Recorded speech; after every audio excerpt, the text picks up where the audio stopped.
Good morning, Blue Hill University. My name is John Ortega, your host today for Blue Hill Radio. As we open the exciting new school year, we are once again in the middle of one of the most important events for students here at PHE, the Student Council elections. But before you go out and vote next week, let's get to know a little bit more about some of our candidates. That is why joining me here today on Blue Hill Radio for the first time ever is presidential frontrunner, Liam. Thanks for having me, John. So Liam, in the latest Blue Hill survey, you've become #1 in the presidential race. What do you think has contributed to this? Well, for me, BHU has always been a place where values are cultivated and cherished. Time and again, we haven't just spoken about our principles. We've fought for them. Issues that go beyond our university like human welfare, social justice, and quality education. These are issues that are deep in the hearts of many of our students. And I believe I can speak on their behalf when I say that we need more student leaders that embody these values. And you're one of them? Well, I'll let the student body decide. And what about Samantha Reyes? Is she one of them? Well, Sam, she's a great person and she knows a lot of people. And yet, you recently overtook her in the surveys. Yes, that's true, but we have to remember that these surveys aren't final. Yeah, but we also have to remember that she's one of the most popular students in campus, so why the sudden lead? Well, let me put it this way. Sam is a good friend to a lot of people, and I'm sure she has good intentions. And yet you're suddenly leading. We have to remember that surveys are never final. Surveys don't decide an election. So, what does? Voters, platforms, time. Time will tell you. Time will tell you.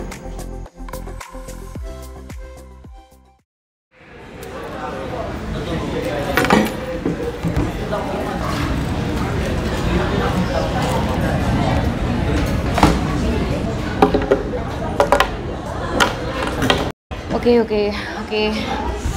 How do we do this? Where do we... notes. Okay.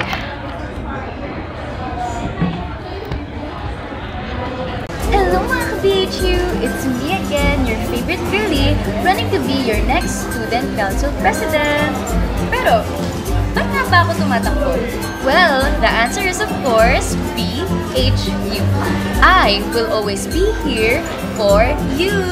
Be here for you? Uy, ano ba yan, Pia? Galing-galing ko na nga eh. Magaling na pala yun. Ay, teka lang. Nagawa mo na ba yung pinapagawa natin sa'yo sa group work natin? Ano ba yan? Hindi pa nga. Pati next week pa naman due yun eh. Sa bagay, ginagawa pa rin kasi ako dito eh. This video is important for my campaign. Anong next week? Due tonight na yun. Ha? Due tonight? Pia, bakit di mo naman ako sinasabihan? Wala, kasalanan ko pa ngayon. Ba yan? Sige na nga, gagawin ko na nga. Tapusin ko lang muna. Ano ba? Uy, seryoso ako. Ito na nga, sige na nga.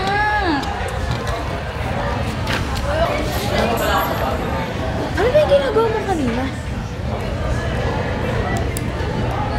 Diba, yung campaign video ko, nakita mo? Seryoso ka ba talaga doon? Ha? Bakit naman hindi? Oo naman, no? Kaya-kaya ko yun, kala mo ba hindi? Oo, kailangan ba naging interesado sa mga ganun? Ayan, basta huwag mo naisipin yun. Basta bigla ko na lang siya ginusto. Ganun lang ba yun? Teka lang, nagtatrabaho ka na ba dyan? Ano yan? Ano ba yan? Ito na nga, ako na nga. Kala ka na nga dyan.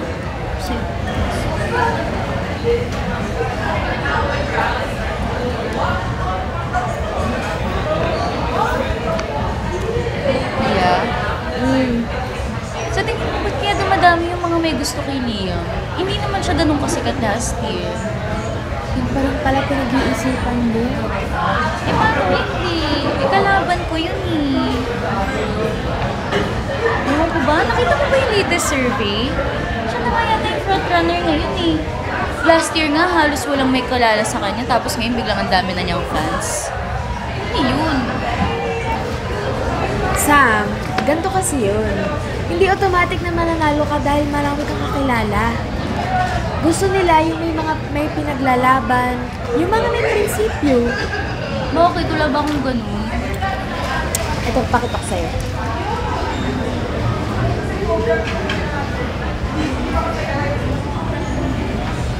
Tingnan mo yan. Yan. Yan yung mga pinaglalaban ni Liam. Sus, ito lang pala eh. Kaya-kaya ko rin paglaban yan, no? 17 nga lang yan eh. Pero ginagawa mo ba? Masyado naman siniseryoso yan.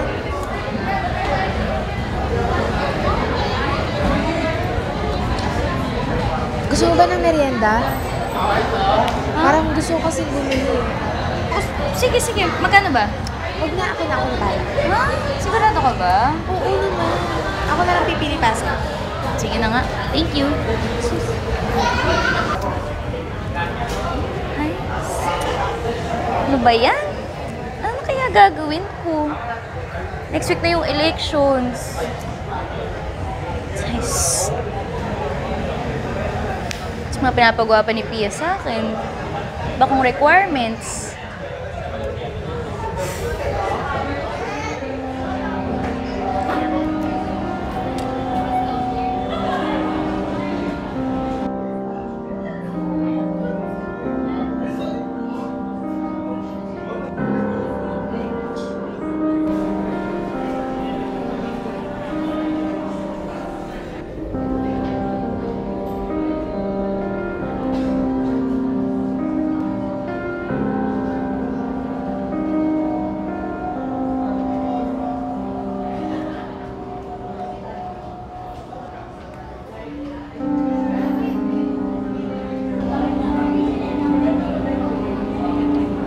Gustuhan nila to.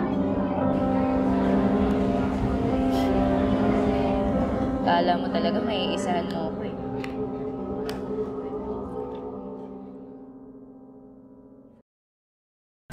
Good morning, VHU! It is so nice to see you. I know you guys been waiting for my campaign video for so long and I'm so proud to say na ito na! As BHU Student Council President, I would make the university more active in our local communities. One way of doing this would be to ensure inclusive and equitable quality education and promote lifelong learning opportunities for all.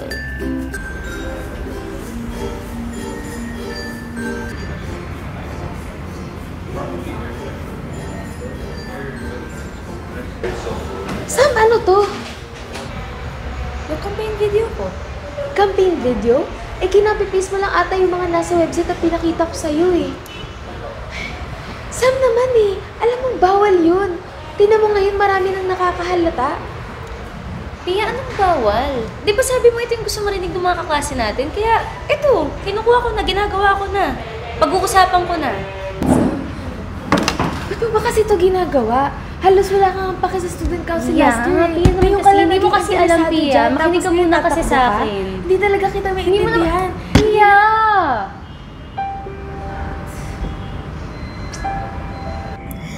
Pia, hindi mo maiintindihan. Bumabagsak na ako. Yung mga grades ko, napapabayaan ko na.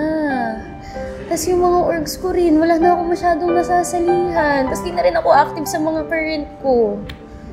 So, ewan ko ba, feeling ko, Pia, parang ang dami na rin may ayaw sa akin ngayon. Tapos, ewan ko, parang limot na rin ako ngayon eh. Tapos, yung parents ko rin, di na rin sila proud pag malaki ako. Wala na sila mapagmamalaki sa akin. Ito na lang yung Pia, ito na lang yung paraan para mabawi ko lahat yun eh. Gets mo ba ako, Pia? Ay. Uy, Sam. Makinig ka sa akin. Malakas ka, magaling ka, matalino ka. Hindi yun mababago dahil wala kang orgs o mababa yung mga grado mo. Pero Sam, hindi ito yung paraan. Sige na, Pia. Kailangan ko pa ito pag-isipan. Sure ka? Okay ka lang? Oo! Sige. Kung yun yung kailangan mo. Wala bahala ako pag may kailangan ka.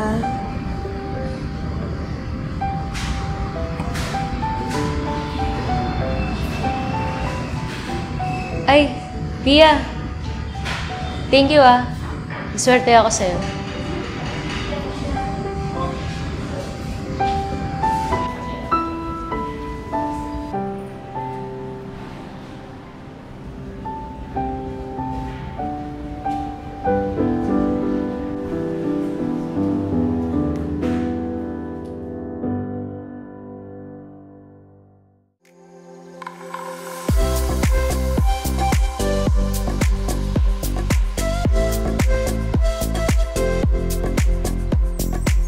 So Sam, we started this election so strongly. What happened? Oh, John, I guess I just realized it wasn't for me. So you withdraw and throw it all away? Well, yeah, I guess that's what I did. What's next for you then?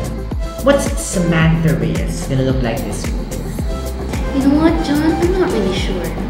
But what I'm sure is, time will tell. Time will tell.